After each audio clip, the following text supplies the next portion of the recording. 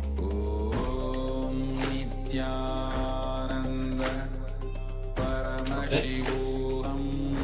So just a quick reminder from KAILASA's National Security Agency that no photo video recording is permitted, and please be on mute throughout the class. If you want to ask something, you can message us in the chat. And with this, let us begin the session.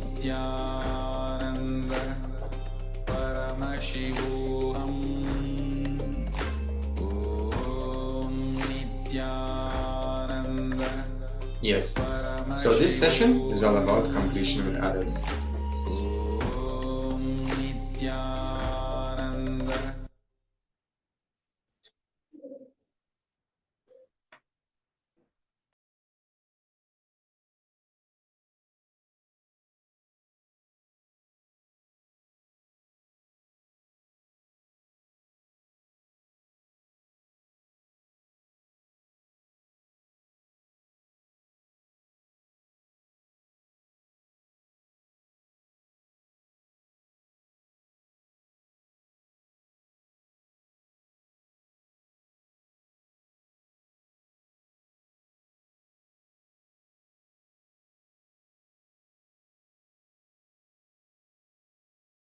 Sorry for the technical glitch. So now let us begin the session.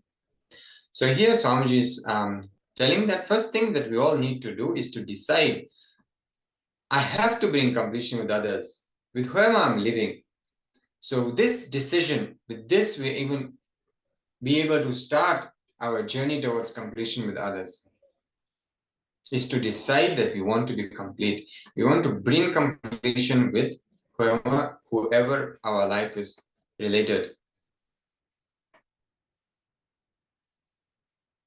So for this, let us see how the cognition actually works. And as Swamiji is beautifully sharing that your cognition is the way you receive, perceive, interpret, and respond to any information entering your system through the five senses. So whatever our five senses are recording, right? And the way we process that information, perceive that information, interpret and respond based on that is what is cognition. So in this session, we'll be looking into two very important things related to perception of reality. So one is the world and my world. So now we'll be looking into what each of them actually mean. Okay. So the world is something which is actually happened, right? It is the facts, right? It is the world, the actual happening, okay? And my world is how we interpret that, how we perceive whatever has happened. We continuously put our judgments, labels, various ideas, opinions, right? Interpretations of beliefs, experiences, memories, and so on. So all that forms our my world experience. So just to make it clear, my world experience is something how we perceive the reality, which is filled with all of our personal ideas, past experiences, labels, opinions, all that put together is my world. And the world is something which is actually simply happened.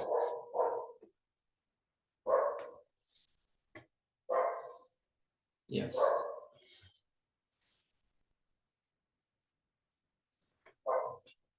So now let us listen from the Supreme Pontiff of Hinduism, Bhagavan Sri Nithyananda Paramashivoham himself, about a way how we can heal ourselves.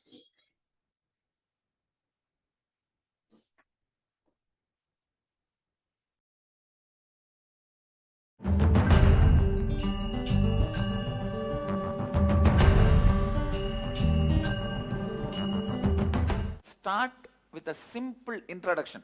Only what you are going to do about that introduce. I am doing a meditation program where I am supposed to heal and complete myself and others. So you are part of my life. So I am doing the completion with you. Simple words. Then tell what is completion means. I understand all this has happened in our life, many things. So now I realize that I am responsible. What has happened outside is different, and feeling hurt, I am only responsible. I tell you, whatever happens outside, you don't need to feel hurt. I can give you one example from my own life. Let me tell you a story from my life. At the age of 5 or 4.5, my mother went and cried to my grandfather, my mother's father, her father. She went and cried, I cannot handle this guy anymore. See, my family used to tell I used to be like a Shiva Bhuta in a body, means some 1 ton weight. 1 ton means how many pounds? 1000 kg, around 2000 pounds. 1 ton weight teakwood cart, I will tumble it by one hand. Not just the psychological strength I demonstrated, the physical strength I demonstrated, my mother used to get frightened. She goes and tells my grandfather, I feel some bhuta has come inside him. 2200 pounds teakwood cart. Once my mother told me, call your uncle. He was sleeping in that cart. I went and called him, uncle, uncle, mama, mama in Tamil. He did not wake up. I just tumbled the cart. He's rolling. Actually, he got up and ran, thinking that some earthquake has happened. You see, you can never imagine a car tumbling. A chair tumbling is okay. A car tumbling, and what happened? Now still I can remember the scene. He thought some earthquake happened and he ran. Like this, many of my adventures, very powerful physically, she could not handle. She went and told my grandfather that I am not able to handle this fellow anymore. You put him in the school. And they took me to the school. My grandfather, one fine morning, took me to the school. And that school half was built by my grandfather. Means he donated the money.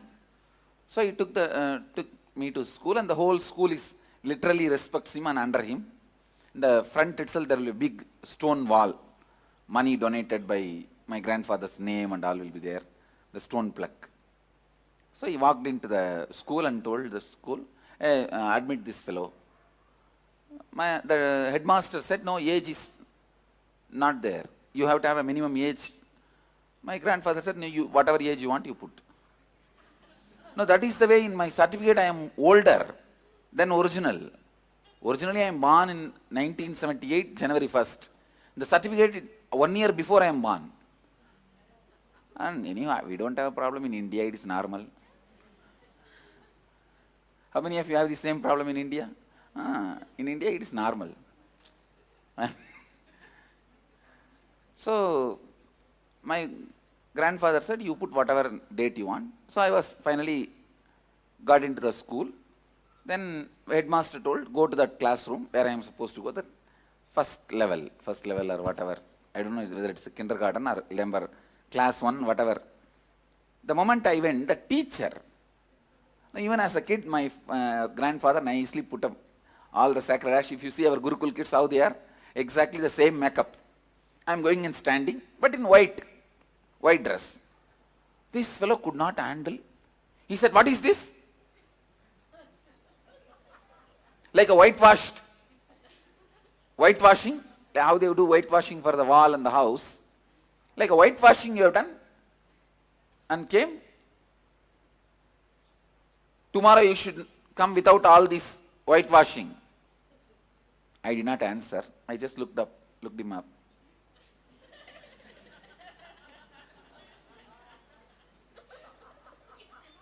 Just by my look, I killed him. This exactly. I put my hand, both the hands like this. And went away. I just walked out. Went away. Next day again my grandfather brings me and puts me in the school with all the same full makeup. My makeup. And cosmetics. My grandfather is very orthodox, Shaivite family. He brought me up with so much of orthodoxy, and even after all my enlightenment, incarnationhood, still my personal life is a highly orthodox life. Still I will keep up all the traditional orthodoxy. Anything which I touch before taking bath, I will not touch after taking bath. Whether it is a cot or bed or cloth, anything, I'll sprinkle water on all of them. If I have to touch them again, by mistake, if that touches my body, I'll again go and take bath once more and come back. Any of you South Indian Brahmin family? So then whatever I am saying, you will all know. Your grandmother would have lived. I don't think you guys are living like that. Your grandmother would have lived, your grandfather would have lived all this. But still in my personal life, I keep all this. And Manu is the definer of orthodoxy. How many times you have to brush, how many times you have to wash. I'll do exactly everything literally. Literally I will do all that. Anyhow.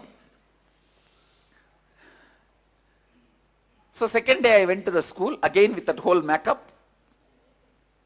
I am giving you a little background introduction so that you understand the whole situation. Again, this teacher got completely shaken. Because I didn't care. I just, second day with the full makeup I am coming, he called me, hey, I told you not to come with this whitewash. Again you came? Me same response.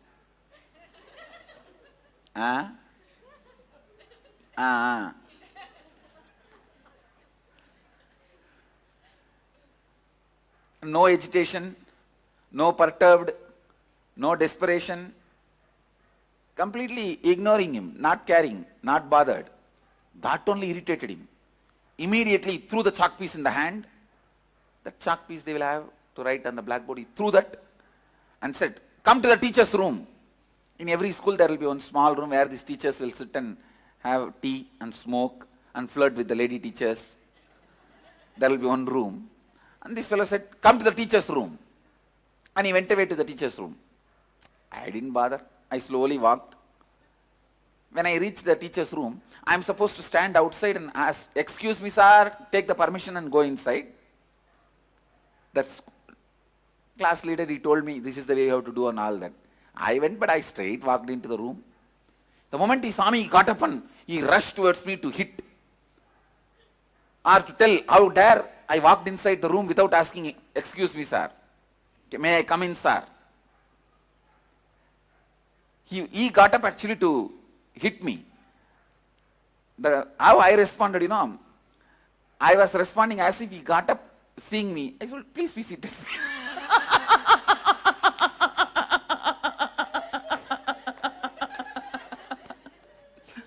உட்காருங்க.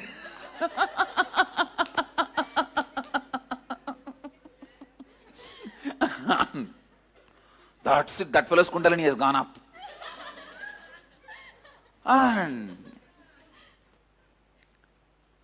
he caught hold of my one hand and started twisting and started wiping my vibhuti. The moment his hand touched my vibhuti, that's all, my Kundalini has gone up. And I just held his one hand with one hand, that's all. At least my 10 teeth has gone into his hands. And he is screaming, hey, leave me, hey, leave me, hey, leave me. And real bite, not ordinary, real bite. And it took at least 2-3 minutes for him to get released. I bit him in the right hand. And nicely. And finally when he released his hand, he saw it's bleeding. And all 5-6 teeth mark. And I was nicely wiping my mouth and cleaning with my hand key. I had a small hand key in my trouser. With that I was cleaning and all that. And this fellow started screaming, hey, I will go and tell the headmaster and throw you out of the school. I just looked up and told him, if you go, in Tamil I said, வாத்தியார் headmaster போய் சொன்னா உன் மானம் தான் போகும், ஒரு சின்ன பையன் உனக்கு கடிச்சு வச்சிட்டான்னு. I told him, if you go and tell the headmaster, it is only shame on you, because a small kid has bitten you.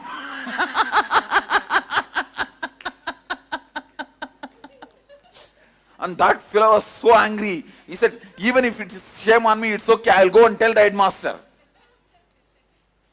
And the next word which I uttered only, I shook him. He had an extramarital affair with another one teacher. And both of them will come to the temple every day and sit under the banyan tree. And that usually I used to sit on that tree only. So I've heard about them, but I never thought I will go to the same school and same teacher. And they will come and sit and flirt there only. It's a remote area in the temple. I usually used to sit on that banyan tree. I'll sit on the banyan tree playing, and we will be playing around in that area only. Because we were kids and these two will never bother about us. And they would have never expected I will come to the same school and under them. And I told him, okay, I told in Tamil, வாங்க headmaster போலாம், நீங்களும் Lakshmi டீச்சரும் daily ஸ்கூலுக்கு வந்து என்ன பண்றீங்களோ, கோயிலில் வந்து என்ன பண்றீங்களோ நான் சொல்றேன், நீங்களும் சொல்லுங்க நானும் சொல்றேன், ரெண்டு பேரும் வாங்க போலாம். In Tamil I said, let's go to the headmaster and you tell what I did and I'll tell what you and Lakshmi teacher do every day in the temple after the school hours. Come on, let's go to the headmaster. That's all.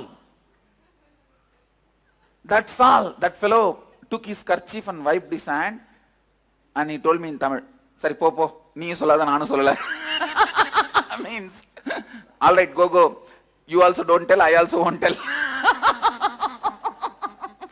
That's all. After that, he never bothered about my vibhuti. My sacred ash, he never interfered. Please understand why I want to tell this. This same situation, if any one of you, it could have become a root pattern in you. All I am trying to tell you is you don't need to develop incompletion. Developing incompletion is not mandatory. I don't have any incompletion about this incident from the beginning. developing incompletions is not mandatory, which is not sure. See, this situation, there is every possibility I could have developed fear, incompletion, so much, which I did not. Which I did not. How many of you understand what I am saying? That's all. So you need to know whether see, I also had a problem from him, but I did not develop incompletion. Whether the other person created problem or not is different, but developing incompletion is whose freedom? It's your freedom. Making incompletion out of that happening is your decision. So for 100% all incompletion, you are responsible. What they have done may be right or wrong, but it does not need to become incompletion. You see, what the teacher did is complete abusal. Wrong. But it never became incompletion in me. Recently, few years before when I went to Tiruvannamalai, he came and had my darshan. Later on. Because after some time the teacher became headmaster, and that his wife died and he married the same teacher with whom he had an extramarital affair. He married the same teacher, and that teacher also died. Now he is retired. He came and touched my feet. I picked up the same right hand and touched him. He said, "You leave me." Leave my hand. I said, okay. It never became a pattern in me, incompletion in me. Even though what he did was completely wrong, I never created an incompletion in me. So what others may do right or wrong, but that does not mean you have to develop incompletion. So any incompletion you have developed, who is responsible? You. So who is supposed to do completion? You. Make them understand about completion, the other person, then explain incident by incident and listen to their response also. Most of the time, it will be completely, it would have been misunderstood by you. My world is completely wrong. So listen, listen, listen. And finally, complete. Tell them clearly, whatever is right or wrong, now I am dropping it, I am completing with you. Over. With this, I am not going to carry any more powerlessness. Incompletion with you. Over. Declare completion. Do this with every relationship, whoever is alive and reachable. If they are not reachable, not alive, do it only with the mirror and the other person.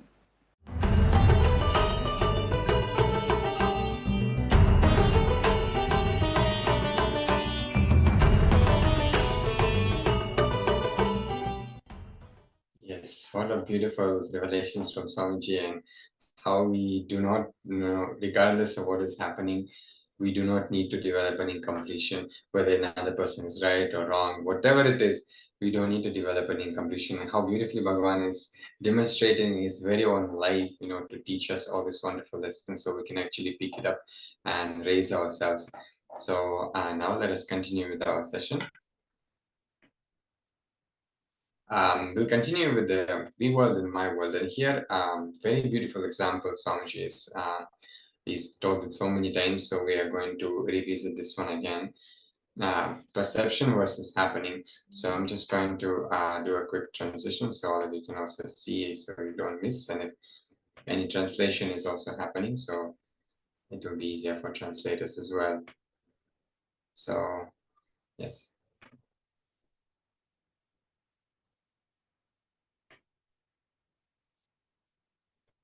Yeah, so this situation is an example of where an old man went to nearby village, and he was coming back home as normal, and from a distance he saw that his house was on fire.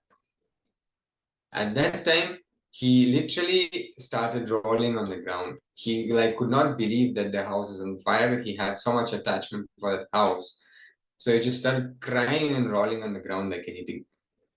Then one of the sons came to him and said, "Why are you crying, father?" The old man said, "Oh, my house is on fire." And then the son told, "But don't you remember that yesterday we sold that house?"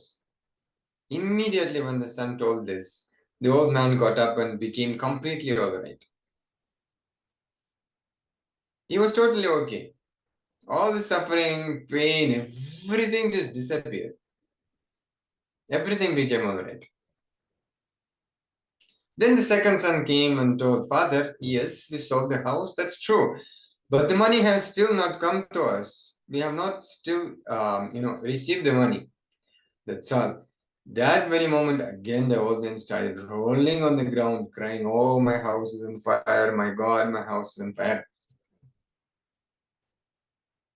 Understand, this is the same house, the same person. 1 minute he was crying like anything, and I mean he was totally okay and peaceful, all right. So this just shows that how the perception, how the patterns are cognizing our perception, and how when perception changes, the person itself completely changes. So now we'll start this small exercise. So we'll be internalizing the world in my world. So first, have 3 columns.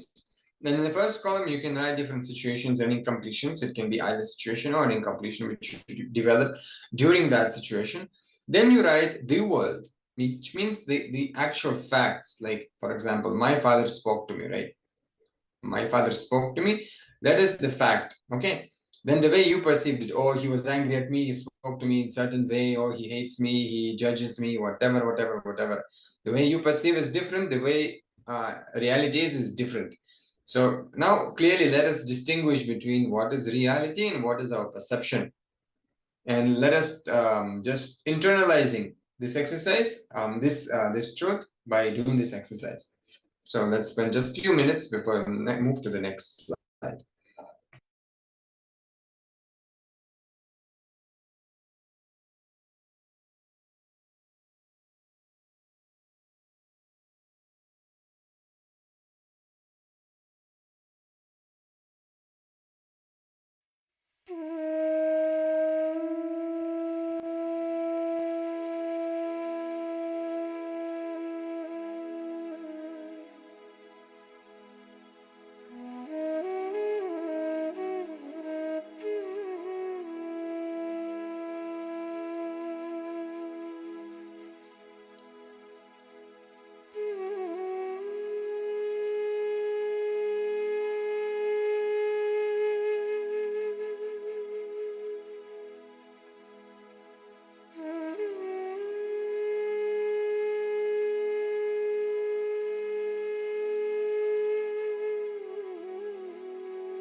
Paramashivoham Om Nithyananda Paramashivoham Om Nithyananda Paramashivoham Om Nithyananda Paramashivoham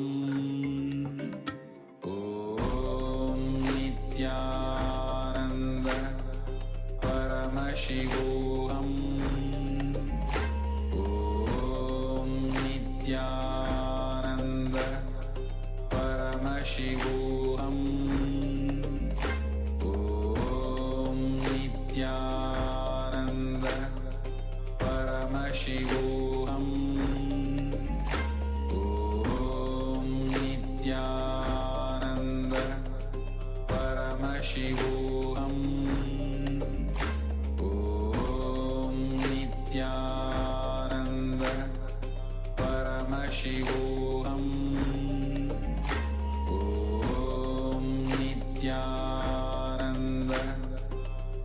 Paramashivoham. Om Nithyananda. Paramashivoham. Om Nithyananda. Paramashivoham. Om Nithyananda. Paramashivoham. Om Nithyananda. Paramashivoham. Om Nithyananda. Paramashivoham. Om Nithyananda. Paramashivoham. Om Nithyananda. Paramashivoham. Om Nithyananda. Paramashivoham. Om Nithyananda. Paramashivoham. Om Nithyananda. Paramashivoham. Om Nithyananda. Paramashivoham. Om Nithyananda. Paramashivoham. Om Nithyananda.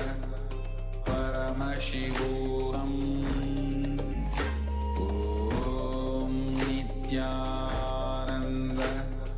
Paramashivoham. Om Nithyananda. Paramashivoham. Om Nithyananda. Paramashivoham. Om Nithyananda. Paramashivoham. Om Yes. So I hope everyone has done the exercise. So now we'll be continuing with the session.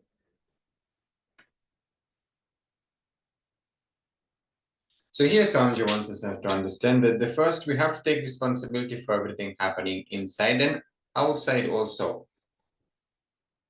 We have to recognize that we are the source of everything which is happening outside. So we don't go on blaming people for whatever, how we experience life inside, but we take responsibility for the completion because we are the source of everything we see outside of us. So this is the first step we need to take for actually bringing completion.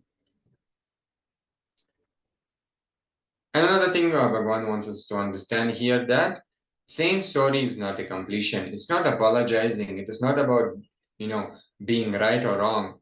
Feeling sorry comes from powerlessness. Completion comes out of responsibility, not out of powerlessness.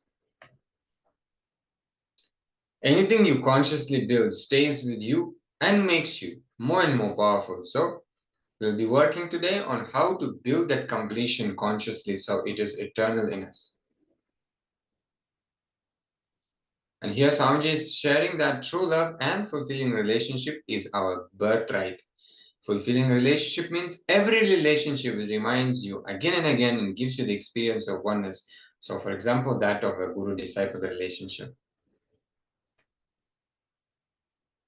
So now let us see what is actually the purpose of the completion which we are doing and going to be doing. It is not just healing the relationship which we have. Your whole energy and the very level of your consciousness and experience of who you are and the world will be totally different. And another thing you need to understand that what happened was not wrong, and what happening is right. Completion is right, but the past which we had is not wrong. And we are not blaming here or complaining. We are completing and dropping it from our inner space.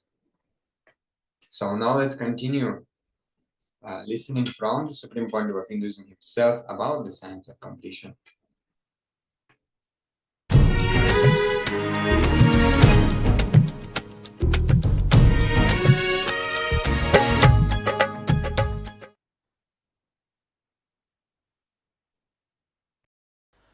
How many of you, when you did the process yesterday, the world and my world, understood it is you who messed up everything in your life?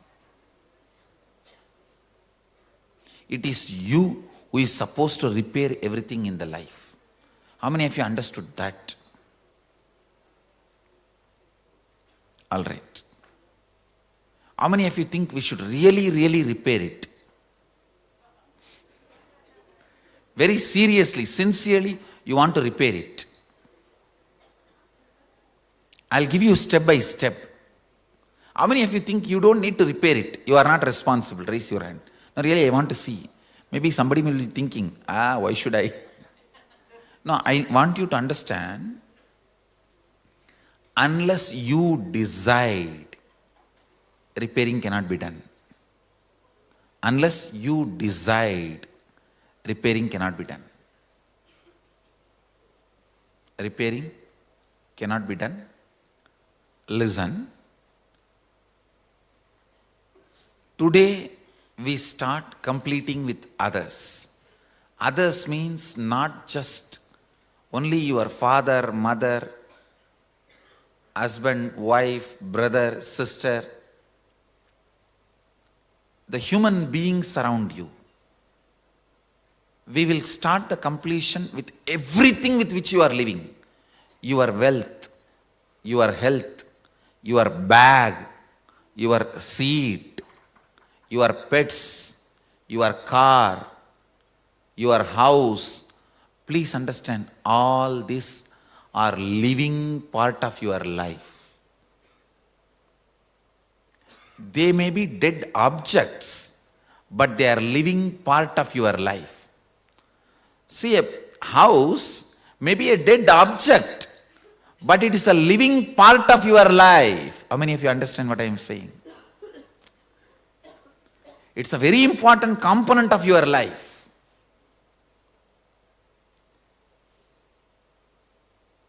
First, we will start completion with all the human beings with whom we are living. First step, completion with everything. With every human being. First thing you need to do is deciding, I have to bring completion with others, with whoever I am living. I have to bring completion with whoever I am living.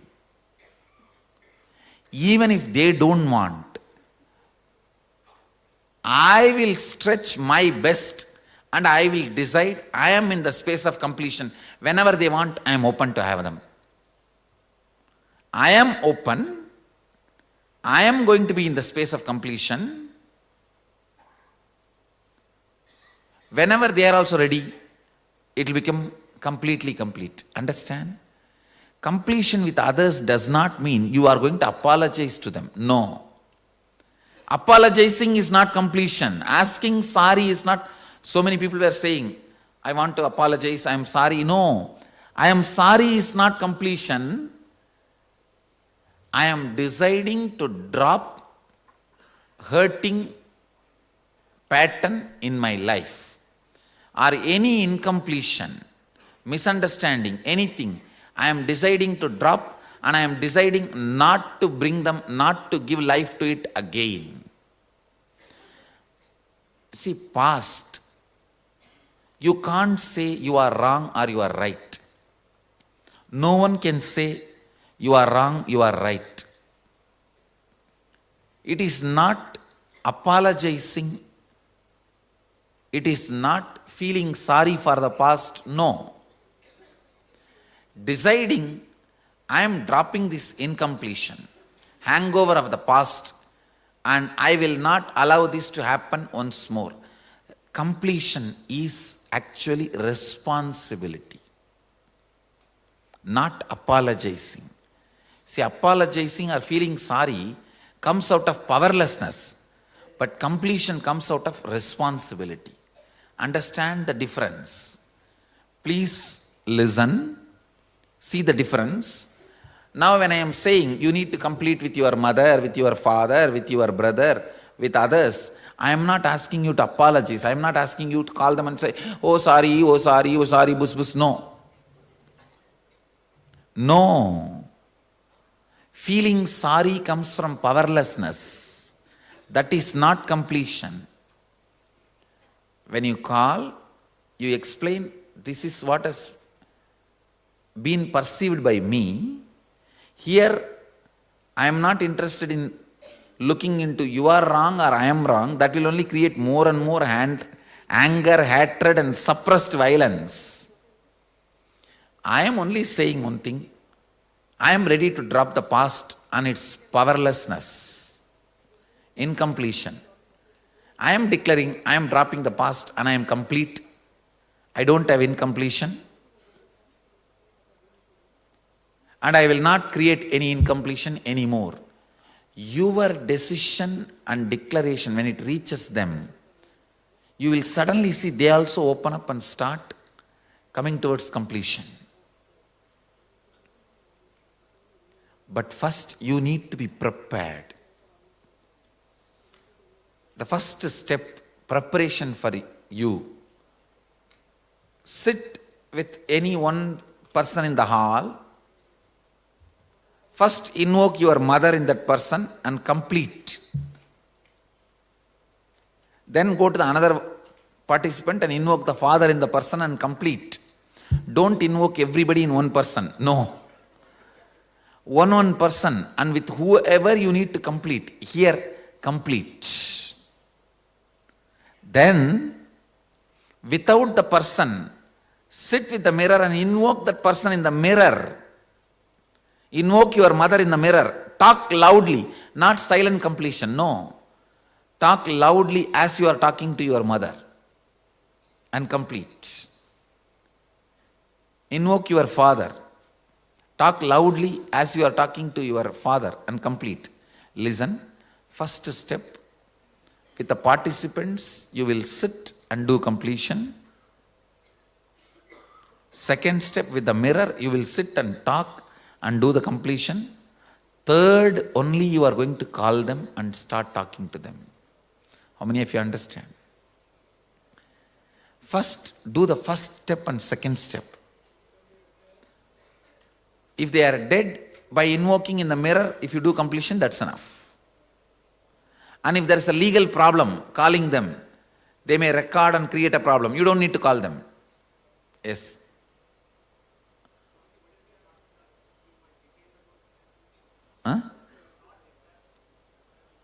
Huh? If you know that they are still alive and if you have the ability to reach out to them, you should reach out. First, you don't even go to that step. Let us first do these two completion. Then you will have a lot of questions. I will answer them. I will help you to do these two completion first.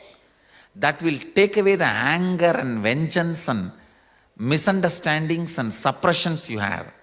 Let that come out first. Let you be healed. All that spicy, chilly anger, vengeance, everything will come out through the words. You will be ready to complete. If you directly now call them, you will only pick up more fight and come back with more mess up and incompletion. How many of you understand that? That is why I am not going to let you call them now. You will start reasoning with them. You are wrong, you are wrong, you are wrong. End of the call, more incompletion. First, even if your relative or the person with whom you have to complete is in the hall, you will not talk to them directly. You will only sit with persons, other participants, and then you will only sit with the mirror. Then I will have one more session answering your questions, and I will also be doing a Shivoham process to heal your past. That part of the brain which records strong emotions. I will heal that part with the awakening of the Kundalini. Then your tongue will have the sweetness, honey. Then you should call on honey. Otherwise, honey. The honey itself will be so frightening. It won't be like a honey bee.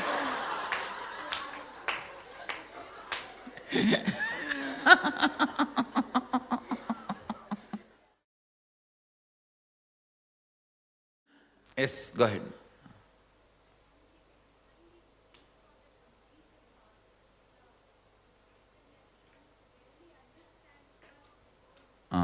Yes. See, completion is not feeling sorry, feeling powerless.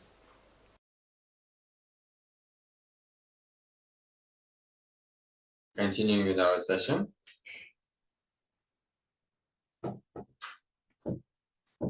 So now we'll be looking into how actually we can do the completion exercise and what are the steps in doing the completion exercise. So I'll be projecting this slide for all of you.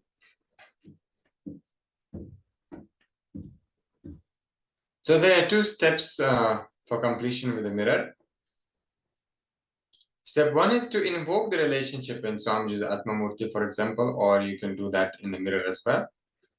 Verbally talk, not mentally. So you have to speak as if you're speaking to the real person. Another thing to understand is that completion is not saying sorry or asking for apology. Making the other person understand there is no more incompletion between you and them. And then mostly importantly, they have to understand and feel that you do not carry anything against them.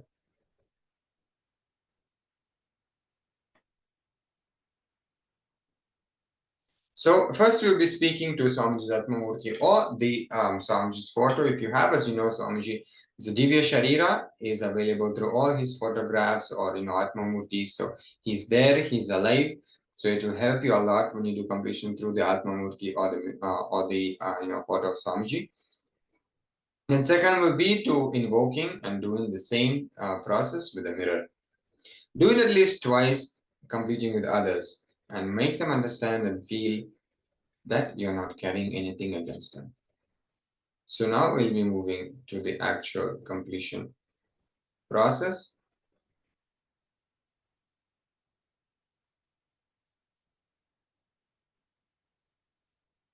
So we will be having a very detailed and in-depth completion process today.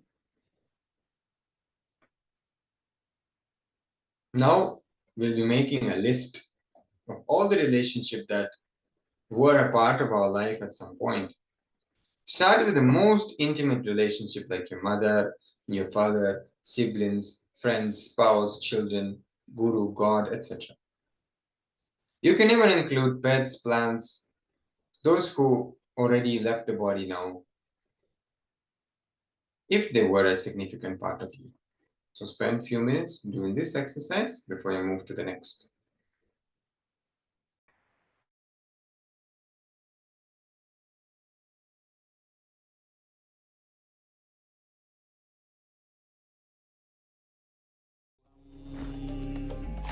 Om Nithyananda Paramashivoham. Om Nithyananda Paramashivoham.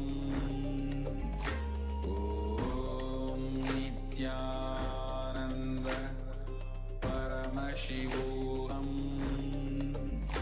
Om Nithyananda Paramashivoham.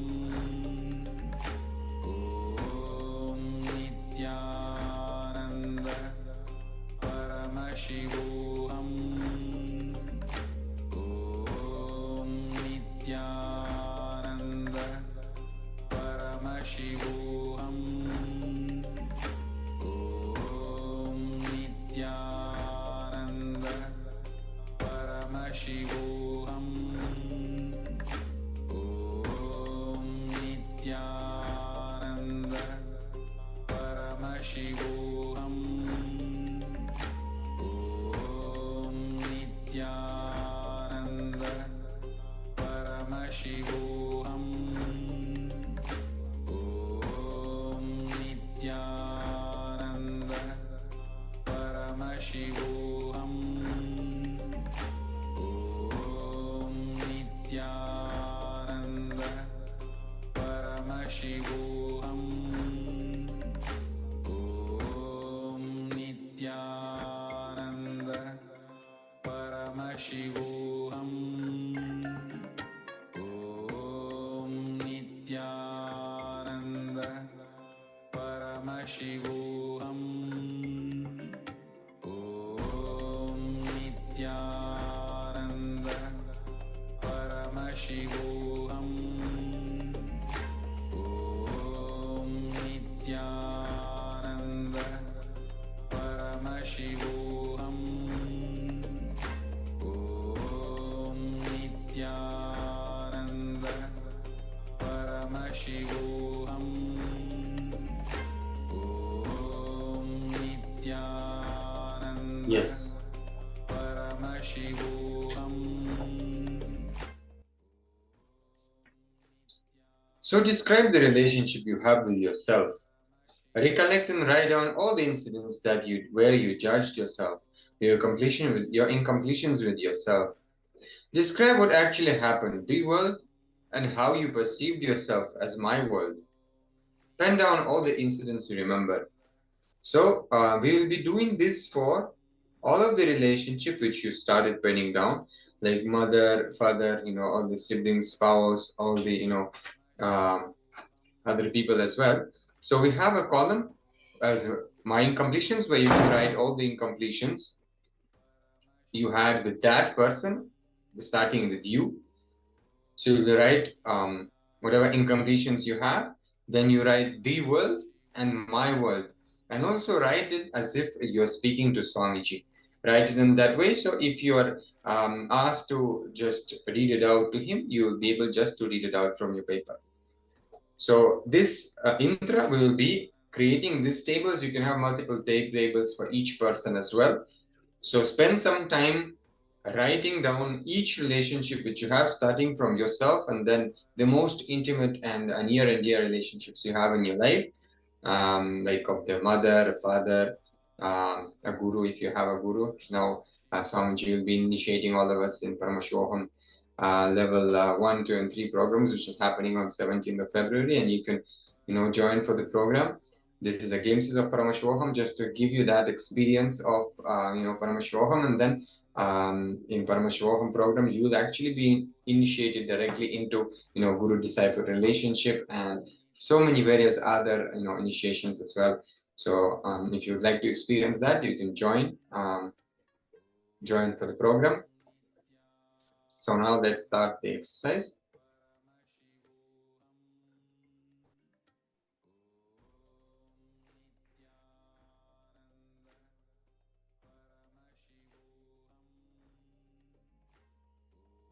Om Nithyananda. Paramashivoham. Om Nithyananda. Paramashivoham. Om Nithyananda. Paramashivoham. Om Nithyananda. Paramashivoham. Om Nithyananda. Paramashivoham. Om Nithyananda. Paramashivoham. Om Nithyananda. Paramashivoham. Om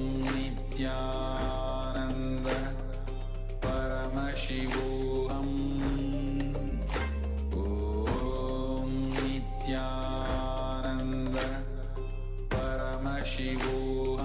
Paramashivoham. Om Nithyananda. Paramashivoham.